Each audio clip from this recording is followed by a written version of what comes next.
Bem-vindo ao projeto Soli Deo Gloria. Iniciaremos o estudo sobre o Pacto da Graça. Ele é o fundamento de toda a história da redenção.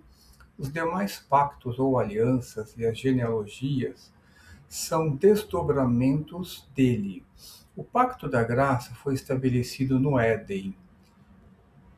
Leamos então Gênesis 3,15. Porém inimizade entre ti e a mulher, entre a tua descendência e a descendência dela. Esta te ferirá a cabeça e tu lhe ferirás o calcanhar. O pacto da graça foi feito com Cristo como segundo Adão, e nele com todos os eleitos como sua semente. Isso significa que Cristo e os eleitos formam uma unidade federativa e orgânica. Em termos simples, eles são vistos como um único corpo ou uma única entidade legal diante de Deus. Com o objetivo de reverter a queda, Deus, por meio deste pacto, livremente oferece aos pecadores a vida e a salvação por Jesus Cristo, exigindo daqueles a fé neste para que sejam salvos, e prometendo dar a todos os que estão ordenados para a vida o seu Santo Espírito, para dispô-los e habilitá-los a crer. Por isso, se afirma que este é o proto-evangelho, o primeiro anúncio de Jesus Cristo como Salvador. Naturalmente, essa leitura só se tornou possível à luz do Novo Testamento. Neste texto, Deus estabelece um conflito duplo. O primeiro é entre a serpente, que representa Satanás, e a mulher, que prefigura o povo de Deus como um todo. O segundo dá-se entre as suas respectivas linhagens. De um lado, a descendência da serpente, formada por aqueles que rejeitam o Senhor. Do outro, a semente da mulher, que representa o povo de Deus individualmente. Desta linhagem do povo de Deus virá o descendente final, que é Cristo. É ele quem esmaga a cabeça da serpente, conforme o Novo Testamento nos revela. Desse modo, desarmou os governantes e as autoridades espirituais e os envergonhou publicamente ao vencê-los na cruz. Colossenses capítulo 2, verso 15. Neste texto, vemos que a morte de Jesus foi a derrota do diabo.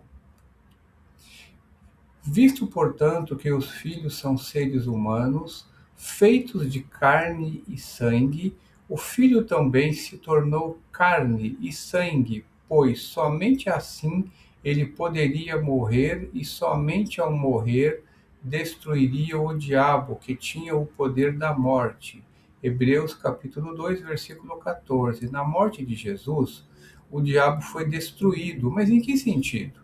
No sentido em que a destruição da morte do diabo começaram, mas ainda não estão completos. A história caminha para a destruição total da morte do diabo. A destruição da morte será na ressurreição. A destruição do diabo ocorrerá quando ele for lançado no inferno no último dia. Este conflito de linhagem se traduz no ódio incessante de Satanás contra Cristo e contra a Igreja. Como consequência, essa mesma hostilidade se manifesta na conduta dos ímpios, a descendência da serpente, contra os verdadeiros servos de Deus. Somente o Evangelho pode reverter esta tragédia. Ele reconcilia os homens com Deus e os homens entre si. A história da redenção, então, vai se desenvolver em torno das alianças e do desenvolvimento desta linhagem santa. Por isso as genealogias bíblicas são tão importantes. Elas funcionam como um fio condutor para mostrar como essa promessa se cumpre historicamente em Jesus Cristo, aquele que de fato esmaga a cabeça da serpente. A queda colocou o homem em associação com Satanás, mas Deus rompe esta recém-formada aliança, transformando a amizade do homem com Satanás em inimizade, e restabelecendo a amizade do homem com ele, Deus. E esta é a ideia da aliança. Sozinho, o homem não tem força espiritual para entrar nesta aliança. Por isso, esta reabilitação do homem inclui a promessa da graça santificante, pois somente por esta graça é que a amizade do homem com Satanás poderia ser transformada em inimizade. Deus buscou o perdido. Logo no início, Deus teve que inverter a condição por meio da graça regeneradora.